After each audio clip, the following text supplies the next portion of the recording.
It's Monday, July 28th, and you're listening to the Geek at Geek News Central. This is show number 968, sponsored in part by GoDaddy.com.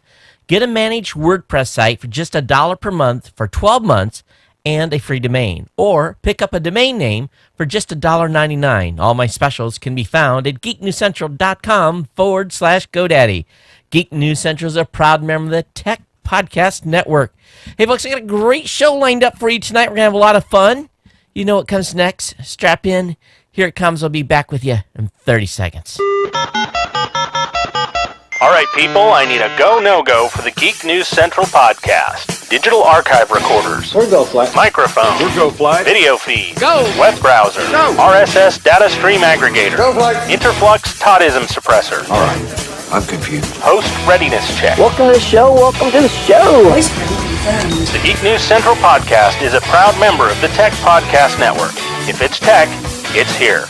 All right, ladies and gentlemen, we are ready to go. Cue Todd in 5, Button, who's got the button? 4, There is no cause for alarm. 3, Everybody hold on to something. 2, Just press the button. 1. Showtime. Aloha and welcome to Geek News Central. Of course, my name is Todd Cochran. I want to welcome you to the show. Got a great lineup of tech content to talk to you about tonight, even a few science articles. I want to give a very warm welcome to all the longtime listeners of the show. Thanks for being here and being subscribed.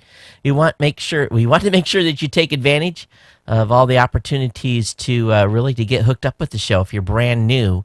And we want you to visit geeknewscentral.com and get subscribed to the show.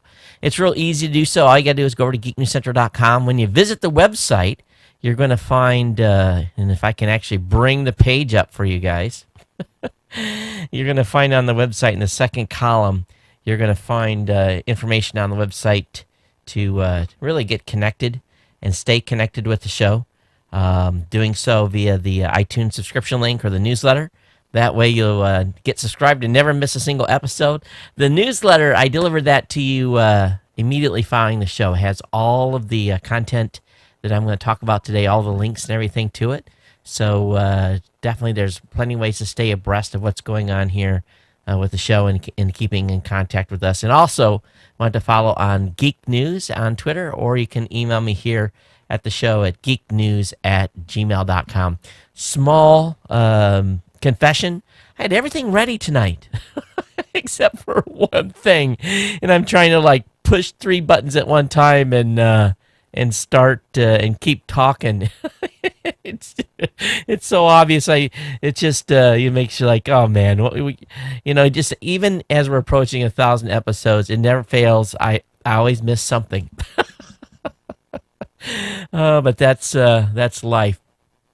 But hey, again, warm welcome to everyone, and thanks for being here. And we'll get into the battle rhythm of the show, and I guess that's the most important thing, right? Okay, so hey, you can follow on G Plus or on Facebook. Link will be in the show notes, of course. And of course, you can watch the show on our Tech Podcast channel on the Roku, Boxy, Samsung Smart TV, Google TV, Chromecast, Apple Fire TV. Really, there's everywhere you want to watch a show you can watch, and we want you to do so. And, of course, tonight's show is sponsored in part by our good friends over at GoDaddy.com. And, I really want to, we're here at I guess there's going to be one more show this month. But, I just wanted to, make a mention. And I had mentioned earlier in the month that this is the 9th year GoDaddy has sponsored this show. And every month I get in the mail an envelope with a check. And they're going to actually start doing direct deposit soon. It's only taken them 9 years to get to that point, but that check contains the labors of this show and also the support of you folks and everything that you've done that has allowed 9 years of sponsorship by GoDaddy of this show. And you guys have continued to pick up products and services throughout the 9 years. And again, I've told you many, many times, I'm not measured on the renewals. I'm measured my success on the new customers that I bring to GoDaddy. And approximately 200 of you each month become basically set up new accounts on GoDaddy and pick up products and services. And I definitely appreciate your long-term support. And they continue to bring great deals, and that's the key. is bringing great deals to you and making them available. And this month is no different. Now, I'm just going to straight up tell you, the 32% off code, I do not know the status for August. Okay, if you've been holding off on getting something big and wanting to use that promo code, now is the time, because they've extended it twice. I'm not so sure if they're going to make it again in August. I asked, they haven't told me. So that 32% off code, you're going to want to get in there, and if you've got something you've been holding off on, use it now. The promo code on that course is GO32OFF1. You can find that at geeknewscentral.com/GoDaddy. I have no indication that the 25% off code is going to be depreciated. I think we're still going to be good on that one. And the 25% off code, GO25OFF5, again, includes new top-level domain extensions that are out of pre-registration as well. So there's 2 ways there to save big on a big purchase that you make, maybe a server, virtual dedicated server, a big hosting account, whatever it may be. But also on the other end, we've got great products pricing at $1.99 for .com. That's the first year price. Pay attention to the disclaimers on the website on that. GNC 199 is a promo code you can use on that.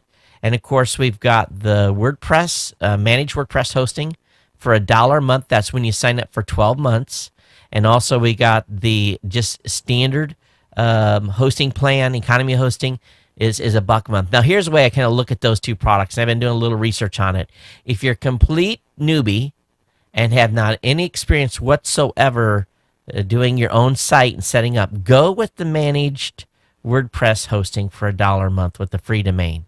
Okay, so that's the best way. Now, if you got a little more skills, if you've done some stuff on the web before and you played around with things and you're not intimidated by interfaces, go with the standard economy hosting at $1 a month, again with a free domain as well. As long as you sign up for 12 months, it's $1 a month for the first year. Pay attention to what that price will revert to after 12 months. It's usually $6.99, $7.99, or $9.99, whichever price plan you pick. So be aware of that. But there's some other promo codes on the website at geeknewscentral.com/GoDaddy. Always come over to my website and pick and choose the code that's going to best serve you in saving money. I picked up a couple of new TLDs even this week, and I used the 25% off code to my advantage. So do that now and get those codes locked in. And again, thanks GoDaddy for being here for 9 years and us sharing with you new deals every month. And I'm excited to see what they're going to have for August. But again, that big 32% off code, no guarantees, it could go away. So, they may stay. They may hold it. I hope so. Not as many of you guys used it last month as in previous months. I think the code that was big last month, believe it or not, was the 50% off new hosting plans with a free domain. The 50host7 code was the code, and we weren't even pushing that one. That was the one that was the biggest one last month. If I remember correctly. But anyway, again, $1.99.com. Can't beat that all day long. Give one for a gift, friend, family member, people that you know. You never know when you're going to need a domain. And if you're sleeping and you think up of a domain name, run to the computer and check and see if it's available, because domain names go fast. And we have some folks that listen. Matter of fact, one of our chat room folks is in live with us right now. He's got 2,000 domains. I thought I was crazy with 204, but 2,000 domains. That's just, whoo. That's a lot. But anyway, thanks, GoDaddy. Okay, so, I got a couple of emails from folks asking what's on my desk. They always see this, and, unless I kick the screen over here to, let's see if I get this right, camera 7, you guys can kind of see this shot of what's in here. And it's got a variety of different things. One thing that's always been on my desk from the very beginning is, I'm not Buddhist, but I have it's basically a stay healthy and good business charm that stays right on top of my TriCaster switcher. Actually, I think I'm supposed to change that out every year, but it's been here for a long, long time. On the desk in front of me, believe it or not, is my wedding ring. I have a I don't wear my wedding ring all the time. It became a habit when I was working on airplanes for so many years. I always take it off every day and put it back on. So it seems like when I go to work, I take it off and I sit it right here in front of me. I don't know why, but that's just kind of born of habit. But it's close at hand, so that when I leave the room, it's with me. A chapstick, some pens, of course, some Geek connectors, a Lego man. For those of you, my son made this Lego man for me many years ago. It's sat here on the table with me for all this time. And then a couple of things, and these kind of weird things. A Sony digital tape. We don't even use these anymore, but I keep it here. It's kind of a reminder of where we come from and the potential of where we're going. And it's kind of my some stuff I use to keep a strong base with. And then the remote control for the ceiling fan. The most important thing. And some reference materials here. I got a book here right now that my kids got me for Father's Day. It was Hugs for Dads. It's a book. I've got that. It sits here with me. And a variety of different things. But, that's kind of what's on this table. But this is basically my dual heads is my office, right? And studio/office, this is where I spend a lot of time, sometimes much more than I wish to spend in it. Obviously, the studio's not turned up and the cameras aren't on, but this is where I guess for a better word, where the magic happens, not only during the show, but everything we do in the podcasting space with Raw Voice and our business there. Okay, so anyway, let's move on here. Tomorrow, big day, meeting with Apple. We're having a conference call. And I can't go into the details of what's going on there, but maybe I'll be able to share a little bit afterwards. I'll let you guys know on Thursday if I can. But this has been a meeting that's been in works for a couple of weeks, and we got everything locked in today. And we'll be meeting with the podcast team at Apple tomorrow virtually, doing a conference call. So that's going to be fun. This past Saturday on the New Media Show, we had Executive Director Philip Stake from AfterBuzz TV, and I don't know if you guys watched this, but I just want to share two things that he told us. They are achieving 23 million views of their content, views in basically mostly audio, though. Audio is still king with them, even though they do video. 23 million listens and views of their content weekly. They produce 80 shows a week out of their studios in Los Angeles. Absolutely incredible what they're doing, how they're making it work. So if you haven't got a chance to go over there, go over to AfterBuzz TV and definitely check it out. Just a little update. My son's been doing some pretty cool stuff for me, and I've got him, he's learning Excel in a big way. And so my son doing some work for me has worked out well. And thought I'd let you guys know on that. Tomorrow, I'm going to start another transformation series where I'm on dedicated, and I'm actually going to go, and my wife's calling me crazy, but instead of doing 10 days, if everything goes right, I'm going to take it all the way to August 13th. And, of course, on August 13th, that night, I leave to go to Dallas for the Podcast Movement event. And I'll be there that weekend. So we'll probably have a guest host on the 13th and probably the Monday when I come back as well. It all depends on what time my flights get in and everything. So that is going to happen. So we'll see if I can get approach that in the mid 190s on the weight by the end of the 14 or 15 days here that I'm going to be on the plan. Also, we've had no advancement yet on the template on the website. Angelo did not get as much done this weekend, although I have actually seen it. It's close, and I've been kind of like saying this for 2 months, but I actually saw pieces of it today, which is good. So we hope to have the New Geek, New Central, the Elder Divide, Gadget Professor, and all the shows that are part of part of this group here at GNC on new templates soon, and the site subdivided and so forth. So that's still a progress and work.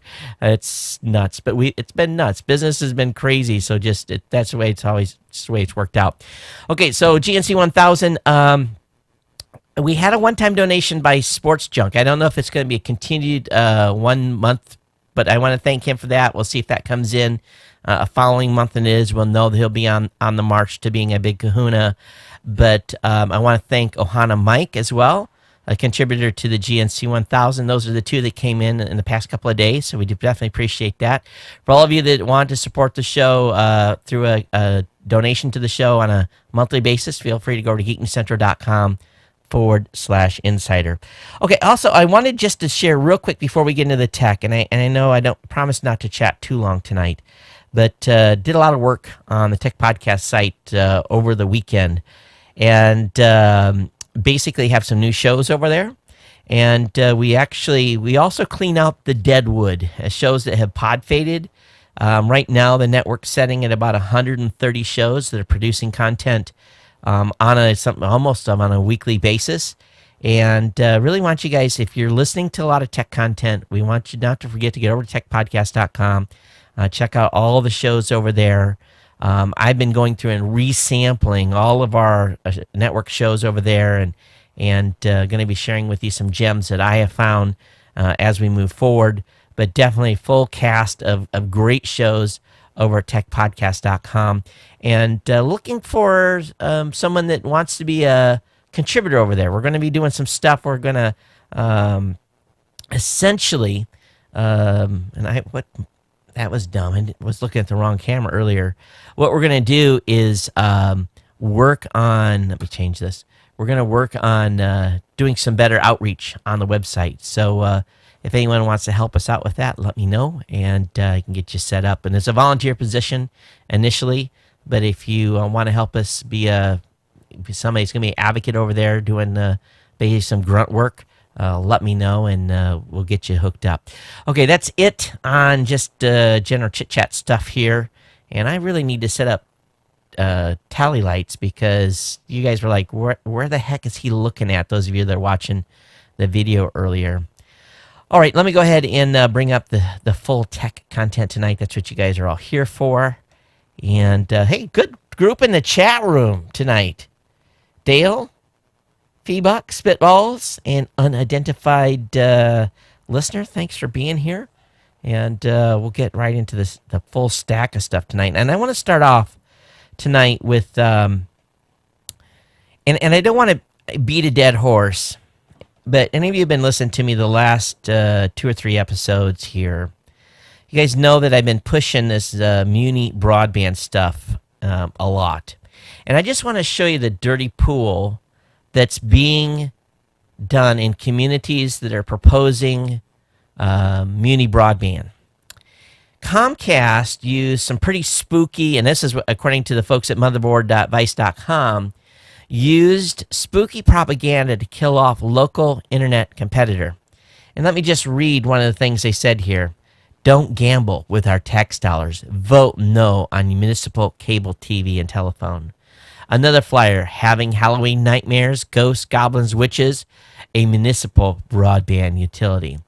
And then even more information was, a flyer that went out said, don't let an election day decision keep you awake for this Halloween on November 2nd. Now, this is a previous election. 2 days after Halloween, you'll be asked to vote to approve a referendum allowing a municipal broadband system. Before you cast your ballot, it would be wise to look at the experience of other towns. And they just go through and talked about some municipalities that had less than success. All this was paid by the folks at Comcast. Comcast put all this out to try to shut down municipal broadband initiatives. Now, this is going to ramp up more, and the reason I bring this up is because the FCC is now going to allow you to comment, and you can tell the FCC, in your own words, why you want to overturn state limits on municipal broadband. So these comments on petition to preempt laws in North Carolina and Tennessee are essentially underway.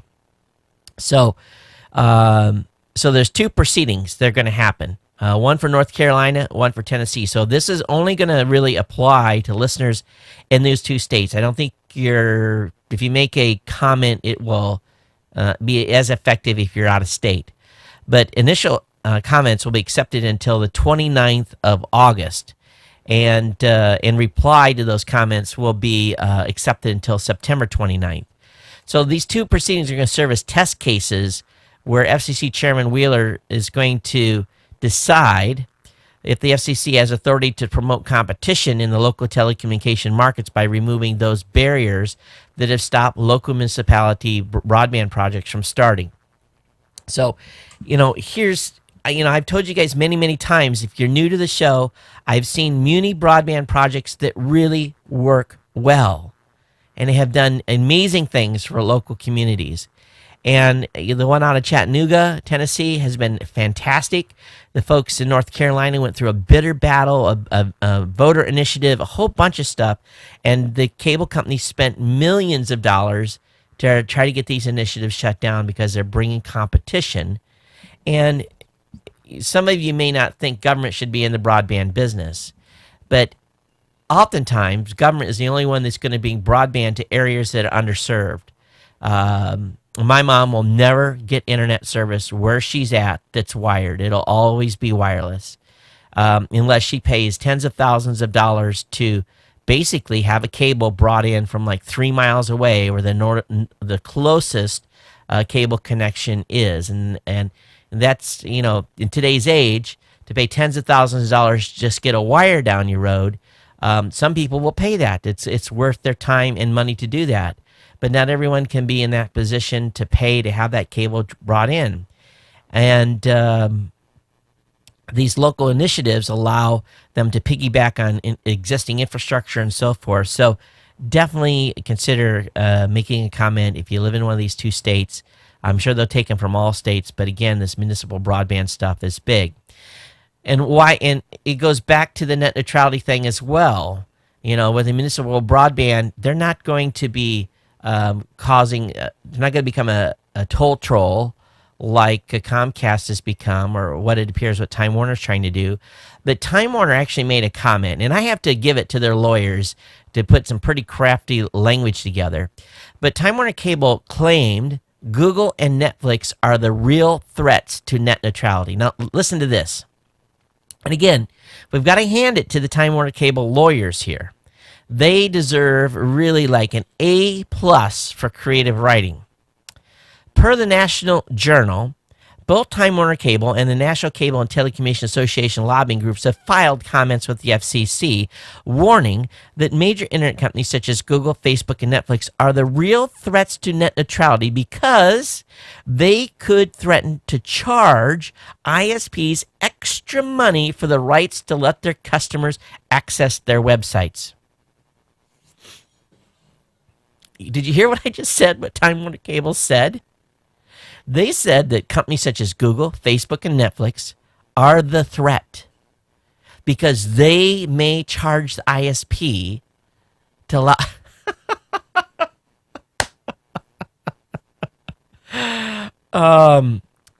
A relatively concentrated group of large web companies such as Google, Netflix, Microsoft, Apple, Amazon, and Facebook have enormous and growing power over consumers' ability to access the content of their choice on internet, writes the NCTA. It makes no sense to focus exclusively on internet access providers and ignore conduct by websites that threaten similar terms.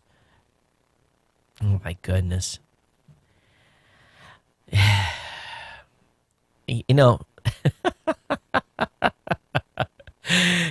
I can imagine some boardroom. You're sitting around.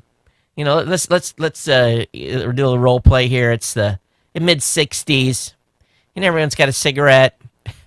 And their CEO's like, so what kind of story can we come up with? Oh, I know. Let's turn the tables.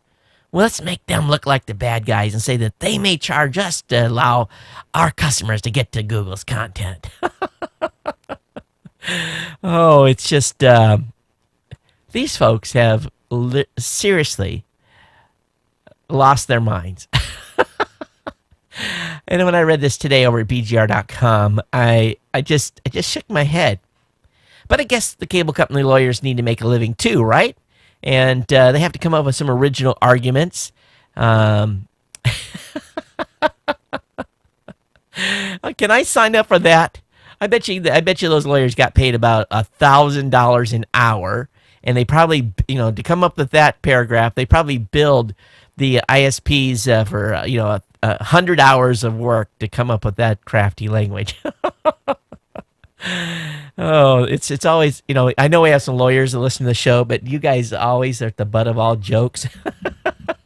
I was just too stupid not to become a lawyer and be the one cashing in. And I know all lawyers are not the same, man. We got a lawyer on our team, Barry Kantz. God bless him. He's a great guy. He takes care of us. He does all our, without him, I would have to be writing a huge check to some other legal firm. And, but it's just kind of funny to me to see some of the stuff that people come up with, and I'm sure it was a PR/legal team that worked that magic there. Okay, so moving on to another topic close and dear to our hearts. Reporters are saying that surveillance is hampering.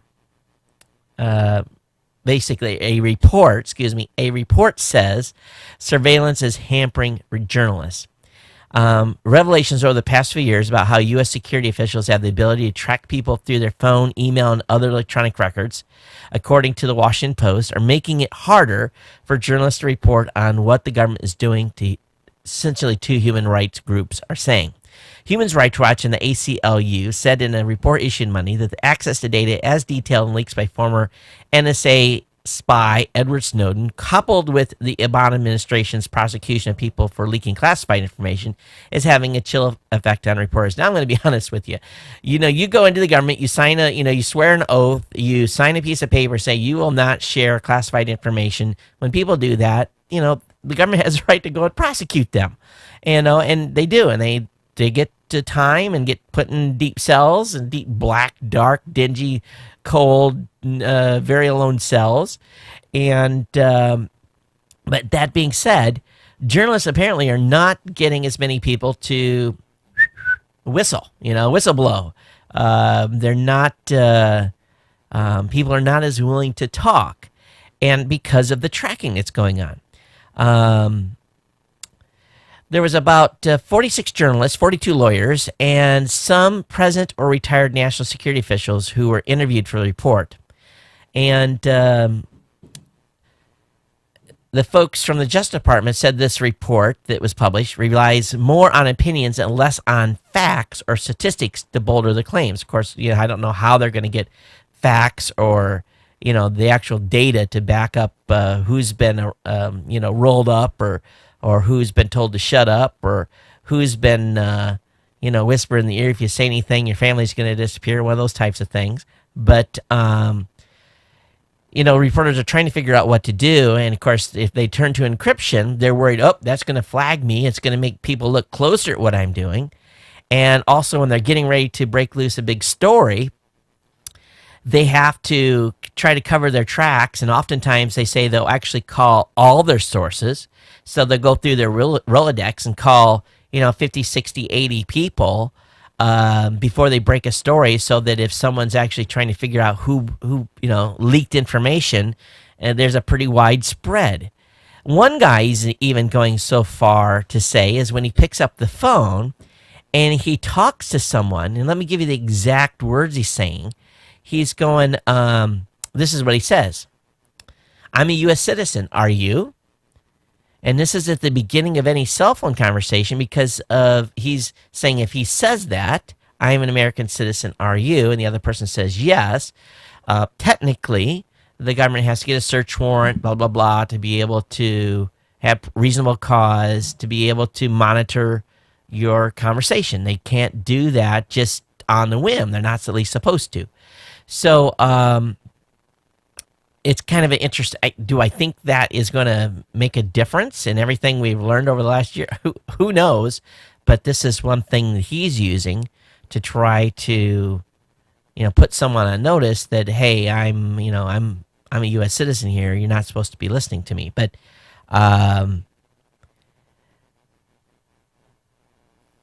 it's obvious that some people leak stuff to reporters. That happens. And sometimes I think it happens very high in the government. Some of the stuff that gets put out, it's obviously it comes out of the White House or, some other location. But, there's legislative efforts underway that's going to try to prevent security officials from routinely collecting phone records and restrict the amount of business records the government can keep.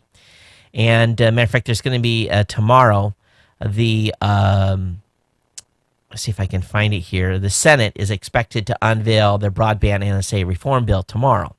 Not a lot of details are out about what's in that bill at this point, but U.S. Senator Patrick Leahy is expected to introduce a version of the USA Freedom Act, UFA, tomorrow that is far stronger than that was the what was put forth by the House of Representatives. Now, here's the problem. He can put this bill forward and put it out on the street, but you know what? The Senate hasn't been able to do anything. They are just like worthless at this point. I think this thing's going to go through some mensurations in committees and be talked about. But do any of us really think that this is going to get voted on? Or is this an election year bill that is going to do nothing more than to say, hey, we're trying to do something, and because there was not bipartisan support, it didn't get through, and we couldn't come to an agreement, and you couldn't, all that stuff that goes on that really doesn't go on in the Senate. But if they're able to put something together, I think it'll make people feel a lot better if it actually gets through and gets passed and the president signs it. Now that's the next situation. Would the president sign it? Now, it doesn't appear that this bill will close so-called backdoor searches of American communications. Backdoor searches have come under withering scrutiny due to the use of such security techniques that's been talked about all over the internet.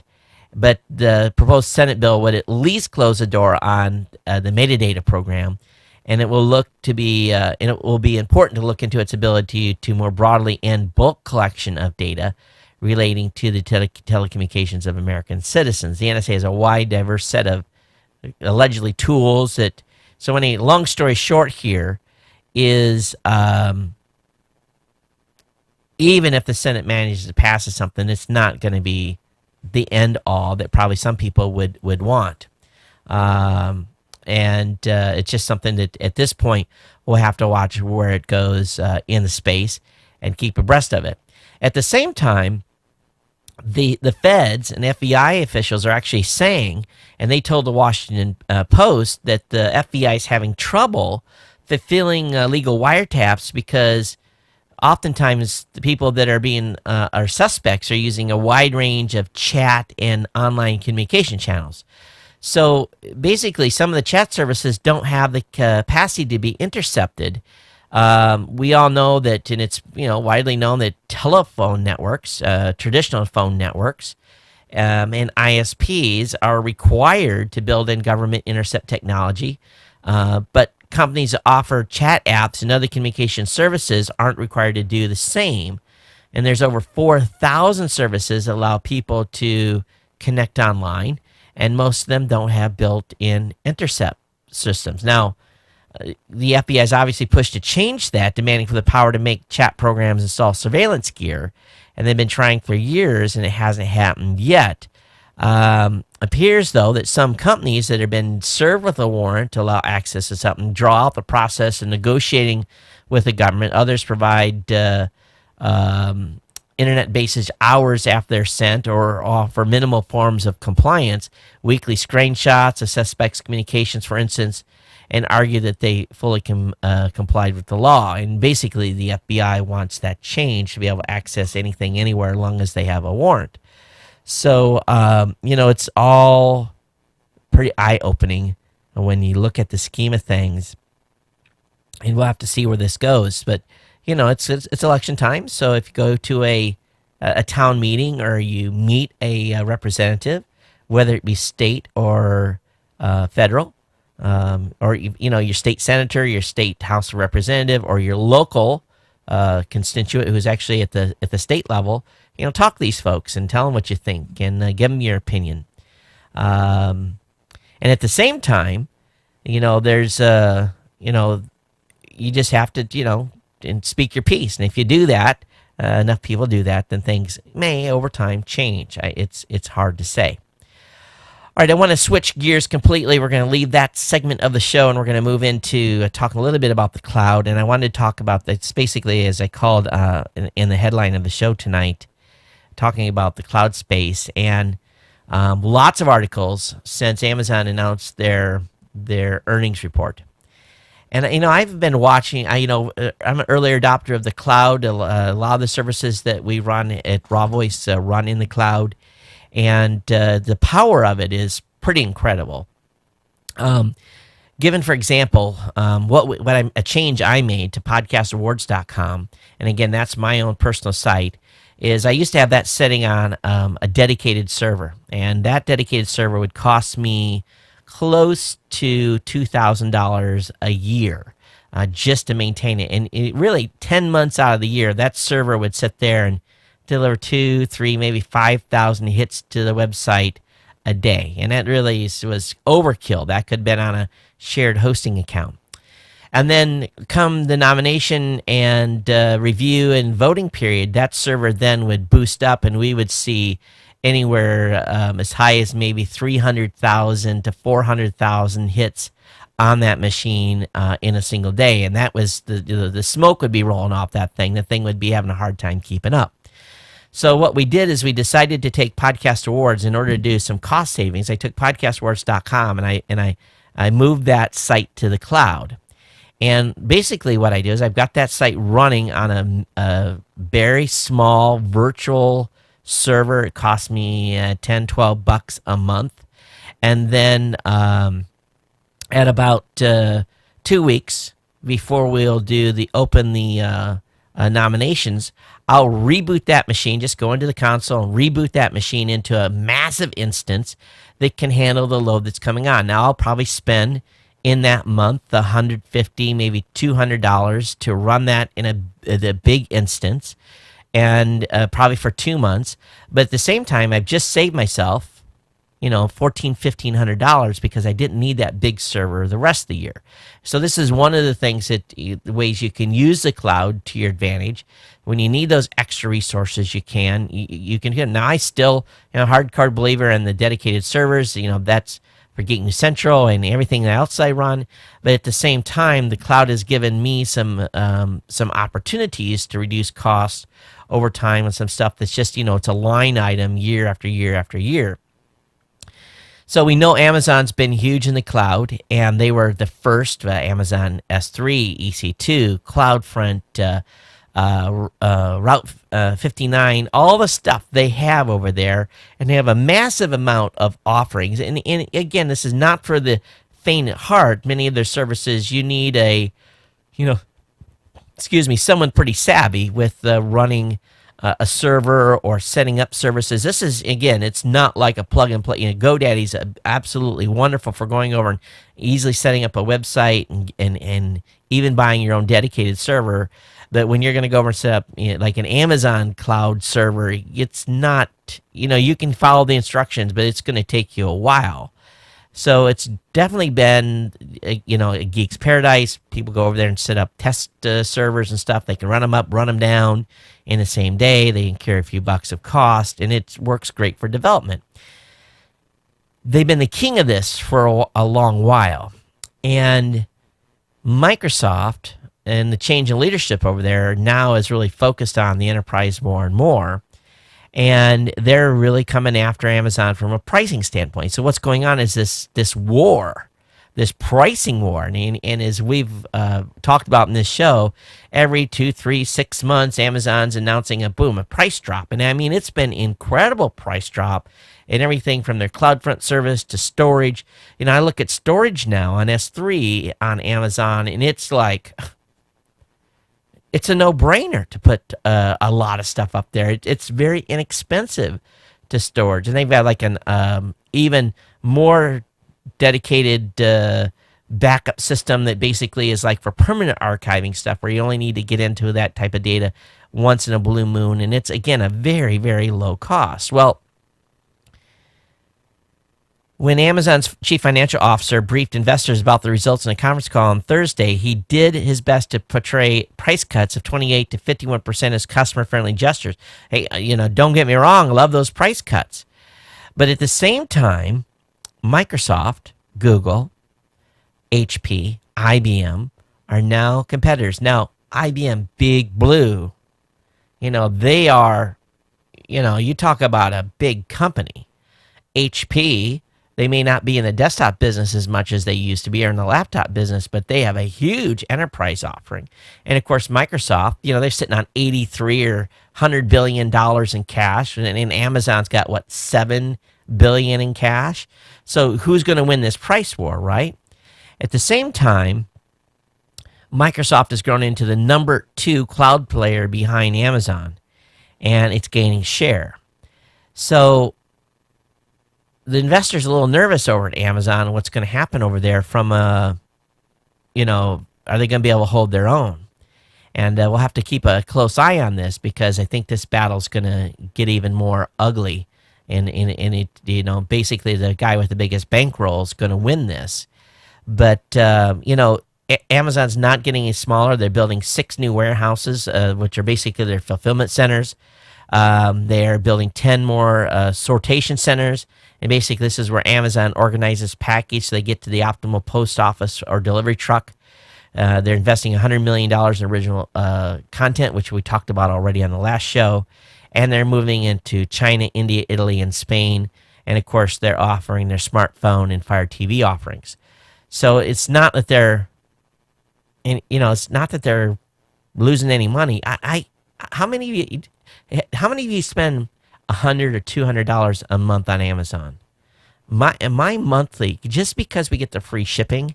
So we're talking about the cloud stuff, right? I'm talking about the other part of the business. Because we live in here in Hawaii, everything costs money to bring in. So I shop almost exclusively at Amazon just because I can get the free shipping to Hawaii. And I'd probably give some other vendors some opportunity too, but when they want to charge me $43 to deliver a $10 item, it really doesn't make any sense. So, and if I can't get that here locally, which oftentimes I can on some of the specialized stuff I buy, but Amazon's got a long road to hoe here on trying to stay competitive, but it is pretty cool to watch this pricing battle. Because it's reduced costs so dramatically for any of us that use any of those services and scale. It is pretty good. You can launch a business today and set up the infrastructure and not own a box. You don't even have to. You don't have to own you don't have to go out and spend $10,000 for a server. That's insanity. You go out and rent this thing, and you can turn it on and turn it off at will, and someone else has got that overhead cost of having to buy that hardware. Sometimes hardware is good to test locally, but if you're doing stuff on the web, it just doesn't make any sense. All right, enough on that. I've went too long on that particular topic, but let's talk a little bit about HBO. You can finally get HBO without the bloat of big cable. The a la carte TV moment is, not been real rosy at this point. But Bloomberg is reporting that Time Warner Cable offer consumers a slimmed-down TV bundle that includes web-only HBO Go broadband internet and a few channels for $50 a month. That's been my biggest issue is we watch a lot of stuff on HBO. We're ready to scale down again. So if they're going to really offer this smaller package, that's probably where we'll be, and I'll probably save $60 or $70 on my cable bill a month and still get HBO. I just want some basic. I don't care about sports and stuff like that. So premium cable packages runs most of us over $100 a month, and usually that's the time we can add, HBO or some of these other channels. They gave me a year of Showtime for free. Matter of fact, I think that's about ready to come up on renewal. And the only thing I found interesting over there is one series they have. Can't think of the name of it right now, but there's one series I watch over on Showtime. But be cool to be able to get HBO on just a very basic internet package. I mean, a very basic cable package. It looks like that's going to happen. So we'll keep an eye out when those are released.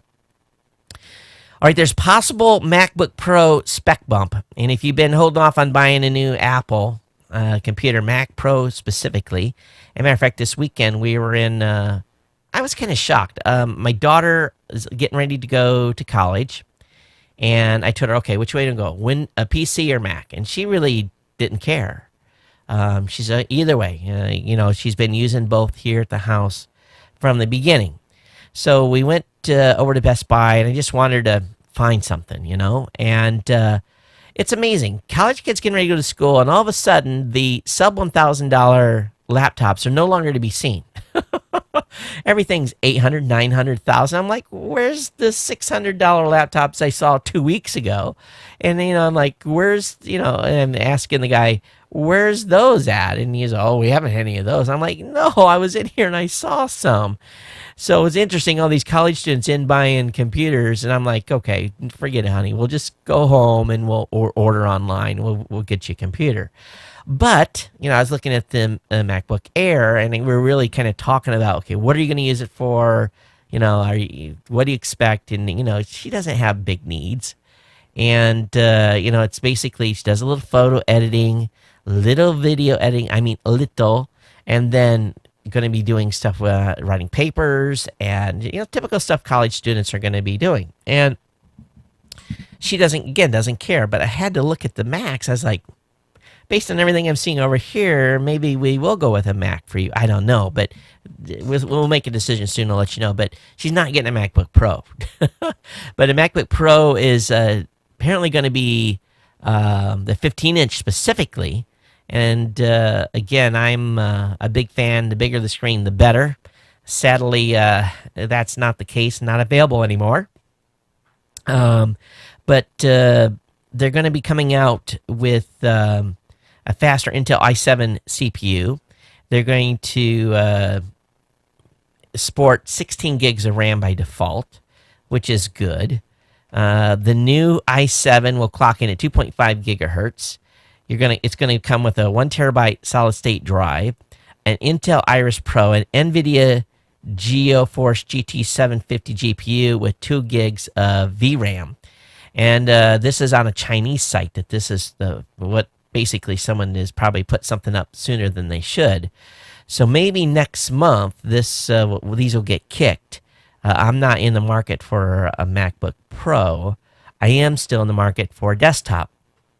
And my biggest hang-up so far is here in the studio, I have a max height from the top of the table to where the bottom of the monitor or top of the monitor needs to be, because this camera comes right in and it hovers. And if you guys are watching, you can see it's right here. Whoops, I'm banging it comes right in here and hovers right above the monitor. So as I measured the Mac,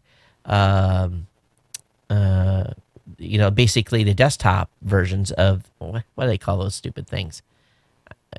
It's not a Mac Pro. It's not a Mac. The iMac, I guess that's what they call it. Brain fart. Anyway, the monitor is just a little bit too tall. Obviously, beautiful monitor. The 27-inch monitor is just incredible, but it's just a little too high, and I don't want to dock a laptop.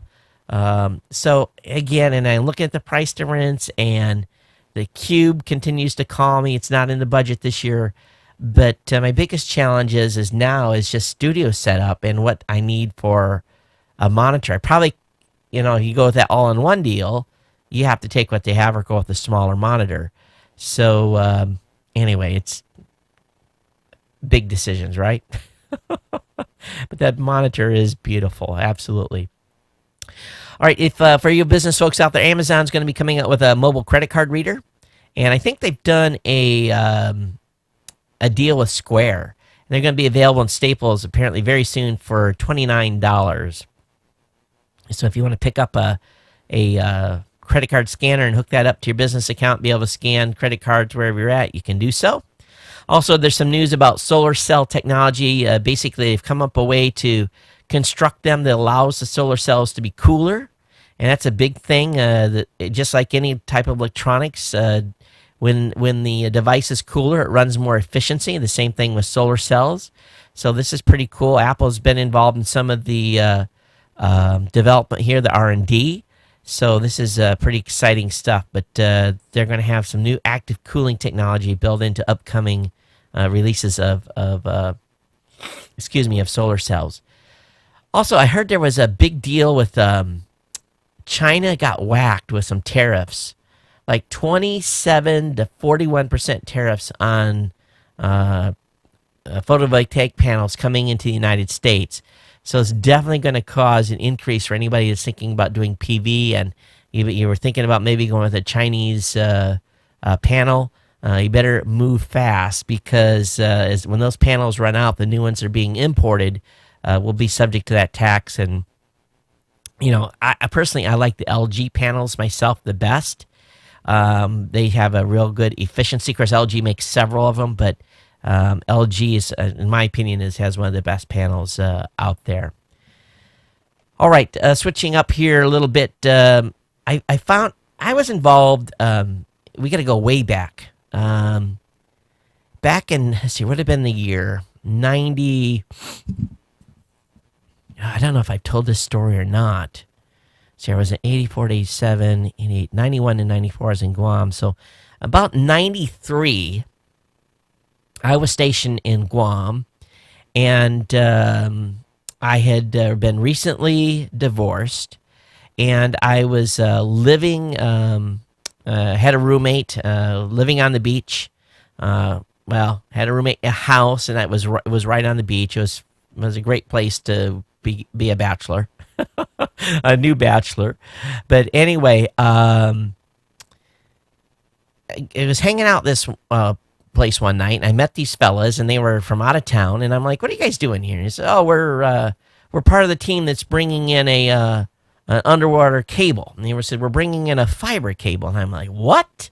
He said, "Oh yeah, we just we've been on board coming from Hawaii, bringing in this fiber optic cable. It's the first time a fiber optic cable's been laid." And I was just from basically, it was one of the very first, and I was enthralled with what these guys were doing, and I basically talked my way in to be able to go to the I guess, I don't know if they call it the head end or exactly what they call it, but I went where the boy, I'm really good on these cameras tonight, aren't I? I went where the where they brought the fiber in, and it really was a little bit disappointing, because the cable, or the entire cable, is really not much bigger than a garden hose, and kind of felt the same as a garden hose. But I got to see this thing. There was a big, huge spool in one room, and I got to see one end, and they hadn't connected it up. They had just brought it in a couple days before, and it was pretty cool to see having bring in one of these underwater cables. So the folks over at builtvisible.com have a great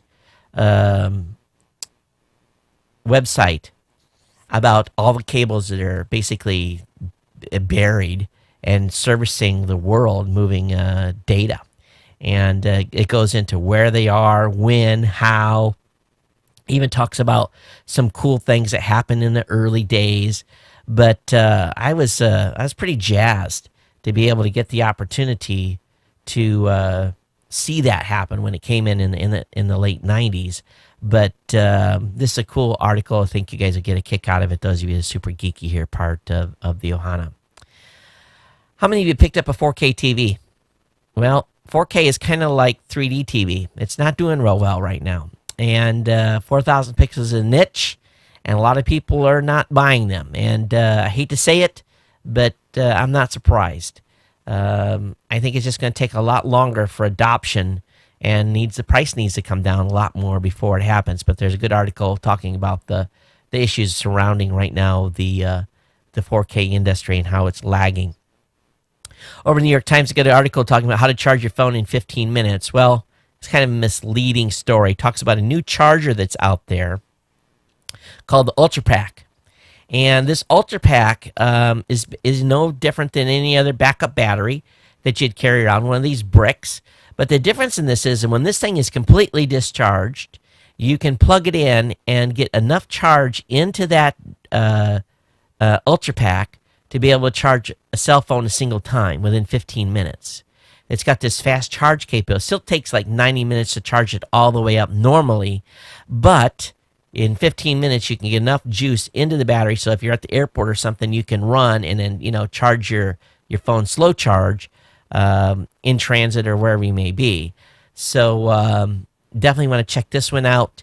This is the first battery that I know of that charges up real fast. Some of these ones I've got from Anchor, I have to leave them in all night to charge. So it's not like something they charge quick. So this is something pretty cool from those folks. Also, there's a Kickstarter going on right now called The Human Story. It talks about apps and the development of the app ecosphere, and something that may be worth your while to support. The video that they got is pretty cool, and I think you'll get the gist of the video that they're going to do. You'll get the gist of the Kickstarter by watching the video. All right, next generation lithium cells will double your phone's battery life.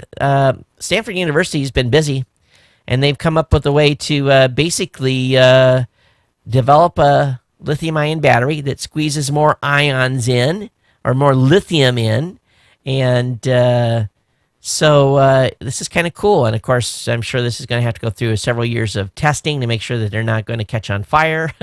But the result is a power pack that lasts considerably longer, giving what would be, in today's standards, 2 to 3 times life from what we're now carrying around in our cell phones. So this is a pretty big breakthrough, Moore's Law at work.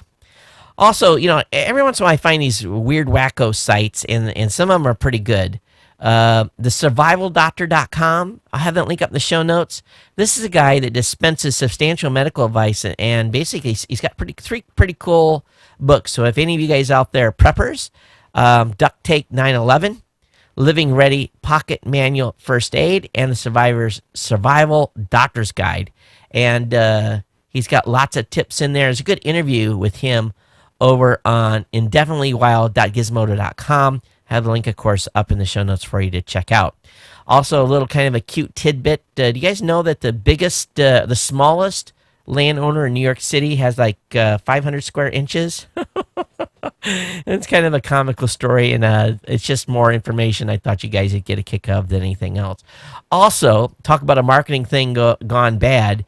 The most abused Social Security number of all time is 078 TAC 05 TAC 1120. Over 40,000 people use that Social Security number somewhat incorrectly, and I'll let you read the backstory on that. Link will be up in the show notes tonight. It's a good trivia one. All right, article or Engadget. It's got a good primer on what you need to know about card skimming. We're all geeks here. We all know when we go up to the ATM to take a close look to make sure there's nothing added or the ATM looks different. I always use the same couple of ATMs here in town. I've got a pretty good idea their setup and configuration, but this is for those of you that have never been exposed to any of these skimmers before. You'll definitely want to check out this particular article. It shows you what to look for on an ATM that may have been set up to basically steal your credit card data. Also, some hackers have figured out how to install a denial of service attack servers by setting up essentially free servers on Amazon Cloud. And it talks about, and it's really not affecting other users, but they're using the infrastructure over there to set up denial of service machines. Kind of an interesting article for any of you interested in security. Also, there's an article over on Yahoo talking about, is Apple intentionally slowing older iPhones to make you buy new ones? I think many people have seen their older phones become more sluggish, and since the iOS 7 update. My suggestion to you is if you've got an iOS 4 or you maybe earlier device, stop updating it to keep your performance up. If you went ahead and updated, you can revert. It's a little more difficult to do. You have to search on the web on how to do that. But some people think that Apple's doing this on purpose. But also this article that I'm going to link you to gives you some tips on how to speed your phone up and remove some resources so that it's snappy like it used to be when you first had it. Also, there's a little bit of a misnomer, and I got chastised by some of the folks that listen to this show talking about how Verizon announced that they were going to be throttling their top 5% of users. unlimited users, the folks that are still on unlimited plans, have been grandfathered in. Well, we all know that all major U.S. carriers throttle to one extent or another when people come up against their unlimited data limit. That's kind of funny that you would say it that way, but we all know that they do throttle. A pretty good article on that and what to look out for if you're a Sprint or a T-Mobile user and you're using a lot of mobile data. You guys know I'm a big Hilton fan. I stay almost exclusively at Hilton properties. Hilton's going to replace his hotel room keys with smartphones. They're actually going to allow you with their rewards or their basically their rewards program to be able to, as you get to the hotel, you just log into your phone, you check in, pick your room, you don't even have to go to the desk. You go to the door and let yourself in. This, to me, is like, woohoo! There's nothing more annoying to me after having traveled all night or all day, getting to the hotel and be like 10 person in line, having to wait to check in, when you know that they've already got your key card because you're, a frequent stayer. They got your key card all set up. All you got to do is sign one thing and you're off. This to me is going to be really, really cool. Of course, fraught with probably some security issues, but to be able to basically check in and maybe have a pre-checked in room. You just go to, and I don't know how they're going to work the security with the door, but if it's going to be some sort of punch pad where you have to punch a number or whatever. But I think punching in a key code, it will be better than using those cards that are so easily hacked. But by 2015, the end of 2015, they're going to roll this out globally. And they're already starting to roll it out here in the United States. About 4,000 properties will be upgraded before the end of the year. All right, There's a new app out, and I want you to be careful using this one, okay? Because this could result in you getting one of those nasty letters from your ISP.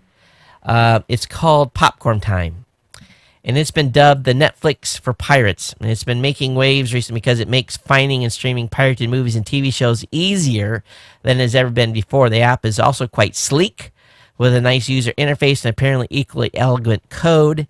The program's code has been used in a number of similar apps, and now a new offering of particular interest has popped up called Torrent TV, Torren TV. So anyway, be aware of this, because what it does is how it works is you can use it on your tablet, on your PC, you get the movie started, and then push it to your Apple TV or push it to your Roku.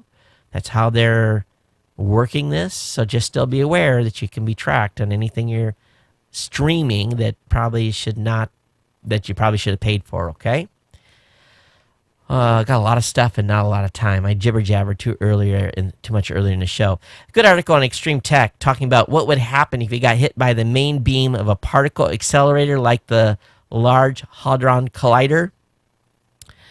Some guy in his 60s, or maybe even early 70s, some Russian scientist got hit by one that was like 1/100th of the power of the Large Hadron Collider. He suffered lifetime issues, seizures, some hearing loss, a variety of different things. Needless to say, if you got hit by the main beam of the particle accelerator like Large Hadron Collider, you would probably just be chopped up pieces. It probably wouldn't be good. You'd have an extreme microwave effect on your body immediately. I don't think you would survive it. None of us will be getting anywhere near that thing anyway, but that is word. All right, any of you guys fans of the Hobbit movie series? First trailer for the Hobbit, the Battle of the Five Armies, is a pretty good intro, pretty good preview. The attendees at Comic-Con 2014, of course, Langley, Robot Underpants host, was at Comic-Con and put a bunch of pictures up on Geek News Central. You see day 1, 2, and day 3 and 4 pictures up is on Geek News Central if you want to look through some of his images. I liked how he did day 2s. He put them up. Those were much more organized and easier to look at. But this is going to be a cool movie, and I'm looking forward to watching it myself when it's released. Are you a Ford fan? Ford F-150 specifically. They reduced the weight but increased the price. They were able to reduce the weight of the vehicle by 700 pounds by going to aluminum side panels and so forth. But the prices increased from $400 to $3,500 depending on the model. And but they did cut the weight, but they had to increase the price because they had to use essentially more exotic materials and aircraft. That's why aircraft are pretty expensive. Largely, well, not just because of technology, but just the materials, very light, very strong. And but anyway, the 2015 F-150, if you're looking at that, it's a little bit higher. Amazon's now offering 3D printing products. Amazon said Monday that it has started selling 3D printed customizable objects like iPhone cases, jewelry, and figurines on the online retailer's website. Amazon's 3D product store will offer more than 200 print-on-demand products that can be customized by material, size, styles, and color variations. The move comes as organizations ranging from libraries to retailers are starting to offer 3D printing. So that's pretty cool. So about $40, shoppers can make cufflinks, bobblehead figurines, and wine glass holders. I just have to see if I can get a bobblehead made of me. That would be cool. I don't know. Why do we like bobbleheads? Do you just go over and slap the stupid thing? Is it? I don't know. But do any of you guys know of a good company that makes cool bobbleheads that's not $500? This sounds pretty cool for $40. I don't know how they do it. We're definitely going to have to check it out, right? Everyone wants a bobblehead of themselves, right? Don't you guys? We're all geeks. We want one of those, right? It's going to be hanging out. I do.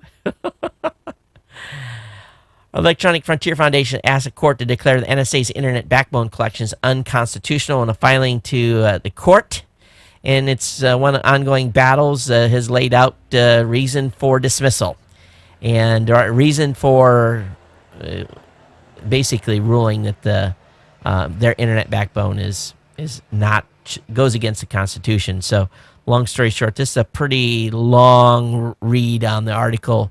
If you want to read their filing, it'll be available up in the show notes. Also, I've never used Airbnb for a business outing, but Airbnb has launched a dedicated portal for business travelers. So this is pretty cool, and some of these are short-term subletting. Basically, you can sublet from businesses. I think this is kind of cool that you can do that. This is not just a place to stay.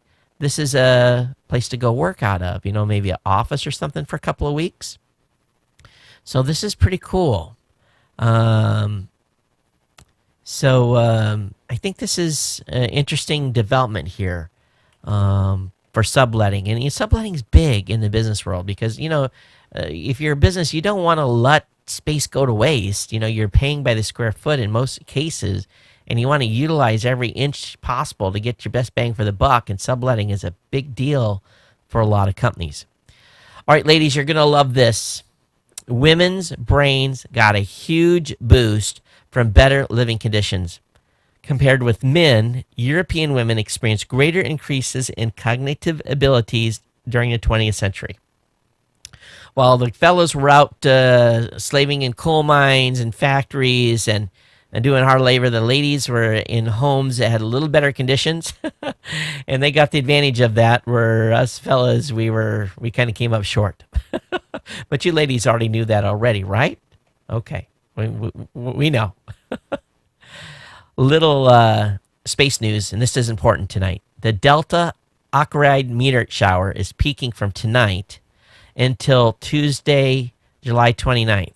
So if you haven't seen any meteorite showers lately, you've got tonight and tomorrow night, okay? Don't worry.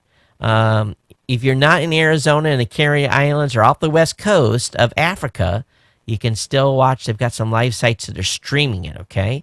The information is over at space.com. Go over there today and check out some of the videos. It's going to be good.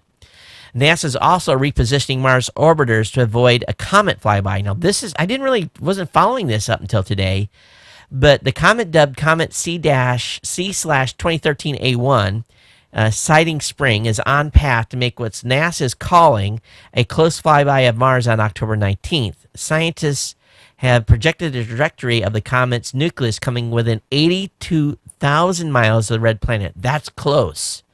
So what they're going to be doing is they're going to be making a number of orbital changes to the Mars Reconnaissance Orbiter and the Odyssey. And also there's a new explorer coming called the Mars Atmosphere and Volatile Evolution MAVEN spacecraft, which is going to get there in the fall in September. So these three orbiters are going to be put in an orbit that basically are going to have them positioned on the backside of Mars as the comet comes by. Now, I don't know how the scientists are going to completely do this, but there is some risk to our three satellites. They say all it takes is just a speck of ice to take out a one of these satellites. So to protect the three orbiters, NASA engineers plan to make sure they are on the opposite side of the planet when the comet passes. There's about a 90-minute window where there's the highest amount of risk. This is going to make for some great viewing. I'm going to tell you, this is going to be cool. I didn't realize that we were going to get a show like this. Mars is in all retrospect from a comet pass, it's pretty close. So I'm sure we're going to get lots of good science pictures as this thing rockets through. Okay, last couple of articles here, and let me blast through these. I already talked about the solar cell tariffs. Oh, if you're a Facebook user, they're going to force you to use Messenger. That's being rolled out worldwide. Sorry, they're going to screw you and make you use both the Facebook app and the Messenger app. I really hate that. I really do. Two apps for one service is insane. It really is, and shame on Facebook for breaking that up. Also, PC World's got a good article about the best hotels to stay at for the need for speed on Wi-Fi. Now, I haven't heard a Red Roof Inn ad in many years. And those of you that live in Red Roof Inn country, you probably do hear, what is his name, Bo Odell or something like that. Come on down, stay at a Red Roof Inn. I think the last Red Roof Inn I stayed in was in Portland, Maine. And, it could have been a rent by the hour type of thing. But it wasn't a great experience. But would you believe that Red Roof Inn is ranked number one for Wi-Fi speed for chains of hotels at 4.34 megs, whereas DoubleTree Hotel is at the bottom of the rank at 2.3. So hotels you would have never imagined having high speed have come up on top. Red Roof Inn number one, Sleep Inn number two, Ramada number three, Holiday Inn number four, Best Western number five, Aloft Hotels 6, Studio 7, Hilton comes in at 8.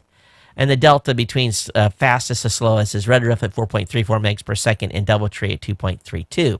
But they don't stop it there. They talk about best beaches, best airports, best coffee shops. So I'll link up here. They've got a full list of places to go if you have the need for speed. I love it. Absolutely love it. How many of you know what the Borg is? If you don't know what the Borg is, you probably need to Google that and watch some specific movies to learn about the Borg. How about a Borg refrigerator? Would you like a Borg refrigerator? They're making one now for $150. You can have a Borg refrigerator. Okay, I know you Star Trek guys have just I can feel this. You've already started. Your mouth has started watering. Your heart has started pumping faster. Yes, you can get a Borg mini refrigerator. Why it took them so long, I don't know, to come up with this. Now, the news of the day. Back in 2007, astronomers detected an incredibly brief, incredibly strong radio wave burst in Australia. We talked about this on the show way back then. Now, on the opposite side of the world, astronomers detected a second blast of similar proportions, meaning, number one, that the first one wasn't fluke, and B, something's going on, and the scientists are way, way, way excited. The second ultrafast flash or radio waves was discovered by the Arecibo radio telescope in Puerto Rico. This is big. And the scientists are just about tripping over themselves to try to figure this out. couple of thoughts. Maybe it was a black hole collapsing on itself. Maybe it was a galaxy colliding with another galaxy. Or maybe it was E.T. phoning home. They've even talked there. That's a serious discussion point. What you think, folks? If it's could be, it gives me chicken skin thinking about it. But could it be? Maybe. It may be quite a while before we get definitive answers, though. The two radio telescopes ejected the waves suffer from tunnel vision, which means that since our view is so limited, NAFRBs, which is that's what they're calling it, we find in the future will largely be thanks to luck. But as Cornell astronomers James Cordes also said to NPR, the nice thing about this is in the current stage is that we really don't know what these bursts are caused by, and so the sky's the limit. It psychs me. It makes me go like, woohoo, let's go. Let's figure this out. And in final news today, Apple is going to buy radio app Swell. And I know many of you are Swell users. Well, they're going to kill the app. So if you become a Swell fan, I know Andy McCaskey, I know you use Swell. Sorry, buddy. Apple is going to kill it. It's done at the end of the week. But the deal is about $30 million. Congratulations to the team over there. Of course, we interviewed the Swell CEO. And nice payday for those. Congratulations to Ram for scoring big here on this. And they're out of is it East Germany? Anyway, irregardless, congratulations. Or was it Belgium? One of the two. But anyway, congratulations to the team. All right, let's get wrapped up here. Let me look at the email that came in. If you've liked today's show, if you like our value for the amount of content that I brought to you today and in the quantity and in the expertise and as a detailed analysis I've been able to bring to you, we want you to consider becoming an insider at geeknewscentral.com/insider. Be part of our GNC 1000. And we've got several great levels of for you to join. And no one loved me this time. No emails. Wow. That's a first in a while. Okay, so maybe you guys didn't like the content. But we definitely want some big kahunas. And a big kahuna is someone that is supporting the show with a major donation. But don't worry, you're all part of the Ohana here. And we want to thank each and every one of you, no matter what you do. If you can't support the show with a financial contribution, please consider an iTunes review or a positive tweet or a shout out on Google Plus or hang out in one of our communities. Again, we want to thank everyone. But again, to get involved, the Warrior level starts at $60 a year. Kahuna level is $125. The big Kahuna at $250 per year. Ali at $500 per year, and you join the Warrior Council when you make a donation of at least $1,000 per year. Now, here's the thing. Someone has asked that I took some of the giveaways. We're coming up with some appropriate giveaways for probably the Kahuna level and above. And maybe even the Warrior level too. We have to make a decision on that. But we're coming up with some cool local Hawaiian theme type of stuff. And I have a pretty good idea what we're going to do for the big kahunas. And it probably involves a club. And but I'm going to be picking items out that is commensurate with the donation. And everything that we'll do something cool with engraving and some cool stuff. I'm really excited to be able to bring that aspect to it, and something that people can hang on their wall and say, hey, I'm a big kahuna over at Geek News Central, or I'm Ali, and of course Ali is our the high-powered ones here at GNC. These are all Hawaiian names, and if you're Hawaiian, please don't take my use of these names the wrong way. But in the spirit of the show and being the spirit of being in Hawaii, this is what we're doing. And again, any contribution, whether it be an email with a link to an article, whether it be, again, an iTunes review, it's all good. And we understand not everyone can contribute to the show financially. We do appreciate all of you that are here no matter what. All right, so that's going to wrap me up. geeknews@gmail.com. Of course, you can follow me on Twitter @geeknews.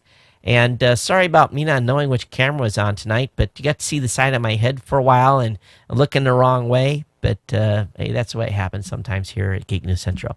I'll be back with you on Thursday with another show. Everyone in the chat room that hung out, hey, thanks for being here. And we got a big kahuna hanging out in the chat room. Thanks for being here. So everyone take care. We'll see you next time. Aloha.